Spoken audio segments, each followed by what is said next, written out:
안녕하세요. 기업의 미래를 고민하는 오너와 경영자 여러분을 위한 세무 솔루션이죠. 가업 승계 주식 증여세 과세 특례, 완전 정복 강의에 오신 것을 환영합니다.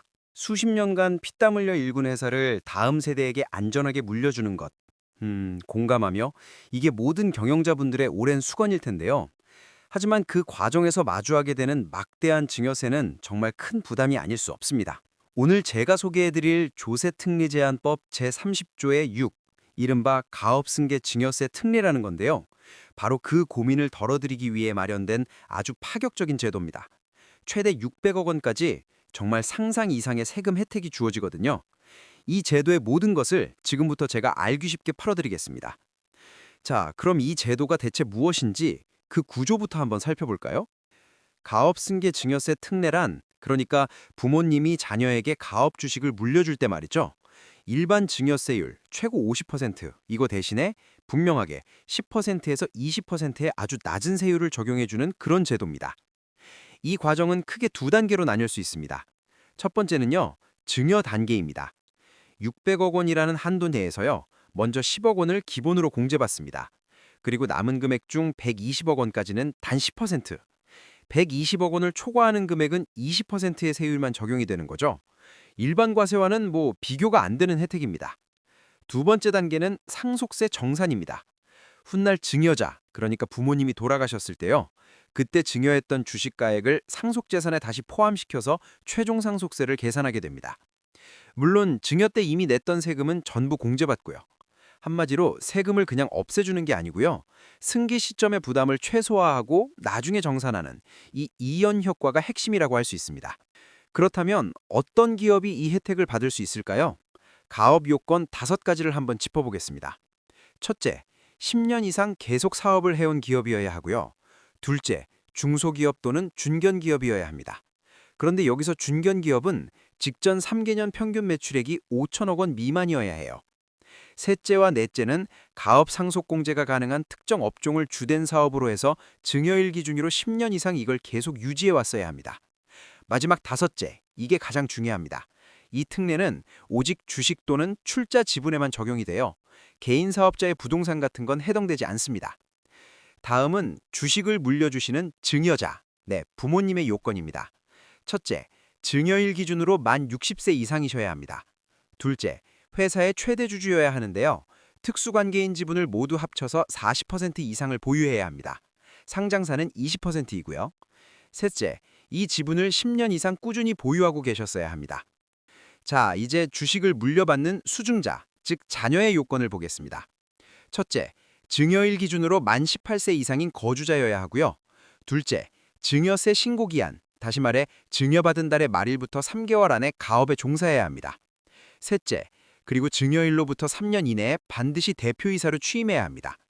넷째, 단호하게 증여세 신고 기한까지 과세 특례 신청을 반드시 완료해야 합니다. 이 신청 하나를 놓쳐서 모든 혜택을 날리는 안타까운 경우가 종종 있거든요.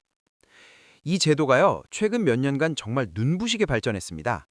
2022년까지만 해도 100억 한도에 5억 공제가 전부였는데 2023년에 한도가 300억으로 늘었고, 그리고 마침내 2024년 10억 공제에다가 120억 원까지는 10% 저율과세, 그리고 전체 한도는 무려 600억 원까지 확대되었습니다.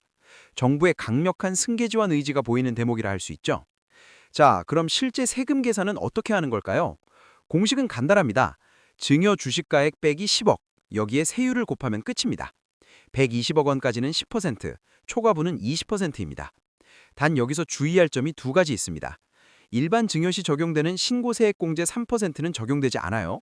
또 주식가액 전체가 아니라요, 회사 자산 중에서 사업 관련 자산 비율만큼만 특례가 적용된다는 점, 이것도 꼭 기억해야 합니다. 이쯤 되면 궁금하실 겁니다. 그래서 대체 얼마나 절약되는데? 실제 사례를 한번 들어보죠. 70억 원의 주식을 증여한다고 가정해 봅시다. 일반 증여라면 내야 할 세금이 무려 29억 2천만 원입니다. 하지만 특례를 적용하면요, 70억 빼기 10억 곱하기 10%, 단 6억 원입니다. 절감액이 무려 23억 2천만 원에 달하는 거죠. 100억 원을 증여하면 그 차이는 더 커집니다. 일반 증여세가 약 43억 8천만 원인데 특례를 적용하면 단 9억 원. 34억 8천만 원을 아낄 수 있는 겁니다. 정말 어마어마한 차이죠. 하지만 세상에 공짜는 없겠죠. 이 엄청난 혜택 뒤에는 5년간의 사후 관리라는 아주 엄격한 의무가 따릅니다. 첫째, 대표이사직을 5년간 유지해야 합니다. 둘째, 가업을 1년 이상 휴업하거나 폐업하면 안 됩니다. 셋째, 주된 업종을 유지해야 합니다. 다행히 2024년부턴 한국표준산업분류 대분류 내에서의 변경은 허용돼서 조금 유연해졌습니다. 넷째, 자녀의 지분율이 줄어들면 안 됩니다. 주식을 팔거나 유상증자 할 때 참여하지 않아서 지분율이 희석되는 경우도 다 포함됩니다. 다섯째, 이게 2024년에 새로 생긴 조항인데요. 조세 포탈이나 회계 부정으로 처벌받게 되면 모든 혜택이 취소됩니다. 만약에 이 5년의 약속을 어기면 어떻게 될까요? 경고하듯 그 즉시 감면받았던 모든 혜택이 사라집니다. 세금은 일반 증여세율인 10%에서 50%로 다시 계산되고요. 여기에 증여 시점부터 위반 시점까지의 이자까지 더해져서 추징됩니다. 그야말로 세금 폭탄을 맞게 되는 겁니다. 다시 한번 2024년의 핵심 개정 사항을 정리해 보겠습니다. 첫째, 증여 한도가 600억 원으로 2배 확대됐고요. 둘째, 10% 저율과세 구간이 120억 원으로 2배 확대됐습니다. 셋째, 사후관리 기간 중 업종 변경 범위가 완화됐죠. 넷째, 조세 포탈 및 회계 부정 시 특례 배제 조항이 신설됐습니다. 혜택이 커진 만큼 책임도 무거워진 거죠. 자, 이제 실전에서 놓치기 쉬운 7가지 유의사항을 정리해 드릴게요. 1. 개인 사업자는 절대 적용 불가, 오직 법인 주식만 가능합니다. 2. 신고세액공제 3%는 적용되지 않습니다. 3. 일반 증여재산과는 합산하지 않고요. 이 특례를 받은 가업 주식끼리만 합산합니다. 4. 상속세 정산 시에는 증여 당시의 평가액을 기준으로 합니다. 5. 창업자금 증여세 특례와 중복 적용은 불가능합니다. 6. 최계주주가 여러 명이라도 오직 한 명의 자녀에게 적용됩니다. 7.